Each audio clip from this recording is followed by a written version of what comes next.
اس میں ہم مدرسے میں یعنی بچیوں کے مدرسے کا پلان کر رہے ہیں، انشاءاللہ آنے والے سال میں وہ باضابطہ طور پر کھل جائے گا۔ آپ عرس خلیقی سے کیا پیغام دینا چاہتے ہیں لوگوں کو؟ عرس خلیقی سے ہمارا پیغام یہی ہے کہ یہ عرس ہمارے ہاں دیوسر کا ایک تہوار ہے، اور اس کو سارے ہندو مسلم سبھی لوگ مل کر کے سیلیبریٹ کرتے ہیں، اور میں سبھی کو مبارکباد دیتا ہوں۔ اور پیغام اس میں سب سے بڑا یہی ہے کہ جو بزرگان دین کی اولیاء کی چوکھٹ ہوتی ہے، ان کے جو آستانے ہوتے ہیں، وہاں سے ہمیں پیار ملتا ہے، محبت ملتی ہے، ہماری نفرتیں ختم ہوتی ہیں، ایک ریلیشن قائم ہوتا ہے۔ تو آج کے دن بھی ہم پیار اور محبت کا ہی پیغام دینا چاہتے ہیں کہ سبھی لوگ آپس میں مل جل کر رہیں، ایک دوسرے سے محبت رکھیں، اور اگر آپسی کوئی تنازع، کوئی بات محلے میں، گاؤں میں، ہر جگہ ہوتی رہتی ہے، اس کو کبھی بھی مذہبی روپ نہ دیں، کبھی بھی اس کو دھارمک طور پر نہ دیکھیں، بلکہ آپ ایک پریوار کی طرح رہنے کی کوشش کریں، چاہے آپ کا مذہب کسی بھی تعلق سے، آپ کا دھرم کسی بھی یعنی کوئی بھی دھرم ہو، لیکن آپ مل جل کر کے رہنے کی کوشش کریں۔ جیسے کہ لوگوں کے من میں ایک تھاٹ پروسیس ہوتی ہے کہ مدرسوں میں صرف اردو یا عربی پڑھائی جاتی ہے، ہاں، اس کو آپ کلیئر کر دیں لوگوں کے پاس، ایک میسج ہے کہ یہاں صرف اردو یا عربک نہیں پڑھائی جاتی بلکہ ہر شکھا یہاں دی جاتی ہے، بالکل دی جاتی ہے، جس میں لوگ انجینئر بھی بنتے ہیں، ڈاکٹر بھی بنتے ہیں، اور کئی ایسے اس کے ایگزامپل ہیں، اور ابھی اس میں HSC کے کئی لڑکوں نے کریک کیا ہے۔ ہاں بالکل کیا ہے، کئی ایگزامپل آپ کے سامنے ہیں، اس میں جامعۃ الاشرفیہ سے نکلنے والے کئی بچے ہیں، اور ہماری تاریخ بھی اگر آپ دیکھیں گے تو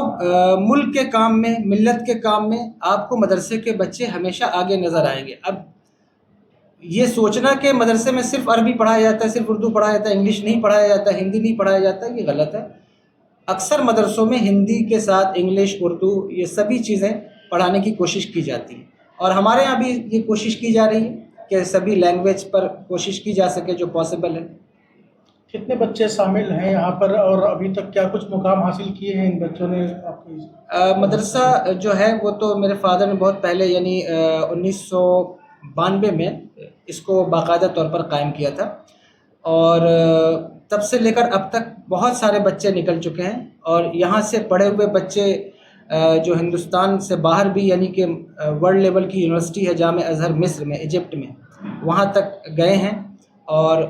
ابھی بھی آپ دیکھیں گے ریوا جائیں، آپ شہڈول جائیں، کسی بھی علاقے میں جائیں تو ہمارے ادارے کے بچے کہیں امام ملیں گے، مدرسے کے مدرس ملیں گے، زیادہ تر بچے آپ کو دکھیں گے۔ آپ پورے گاؤں میں اگر دورہ کریں تو آپ کو زیادہ تر مسجدوں کو سنبھالتے ہوئے، مدرسوں کو سنبھالتے ہوئے ہمارے مدرسے کے بچے دکھیں گے الحمدللہ تبارک۔ جیسا کہ آپ نے ایجوکیشن کے لیے بہت محنت کیا ہے، اور اس میں جیسا کہ چاروں طرف نشے کا بہت زیادہ ہی بڑھتا جا رہا ہے، خاص طور پر نوجوانوں میں،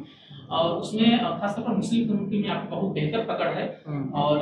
پارٹیکولرلی ایک ضلع میں نہیں آتے، یو پی اور انڈیا کے کئی اسٹیٹوں میں، یہاں کے انٹرنیشنل لیول پہ آپ نشے کو لے کے ایسا کیا پلان کر رہے ہیں جو کہ اس کو کنٹرول کیا جائے، یا پرشاسن کا سپورٹ لے کے؟ نشہ ایک گمبھیر بیماری ہے جس سے ہماری قوم بھی اور ہندوستان میں رہنے والی سبھی قومیں جوجھ رہی ہیں،